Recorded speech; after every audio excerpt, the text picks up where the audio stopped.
In today's video, I'm going to teach you how to use Microsoft Word on your Android phone.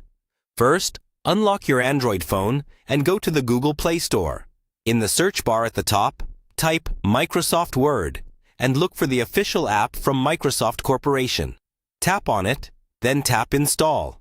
Give it a moment to download and install, and once it's done, tap Open to launch the app for the first time. When Word opens, you'll usually be asked to sign in with a Microsoft account so you can save your files to the cloud. If you already have an account, sign in with your existing details. If not, you can create one quickly following the on-screen instructions.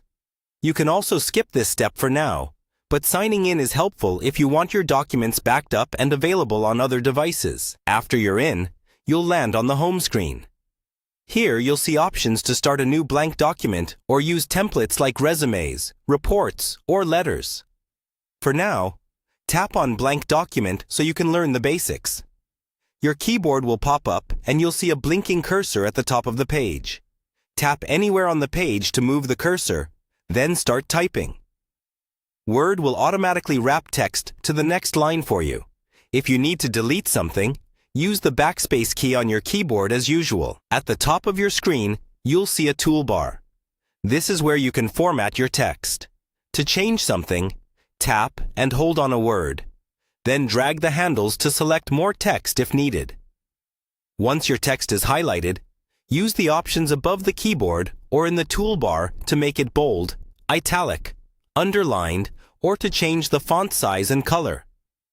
You can also align text to the left, center, or right, or create bullet points and numbered lists. If you want to save your document, tap the three dots or the menu option in the corner.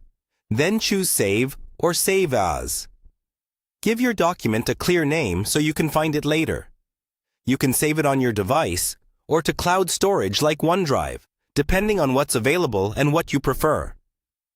When you're finished, simply tap the back arrow to go to the home screen of the app, where your recent documents will appear, ready for you to open and edit anytime.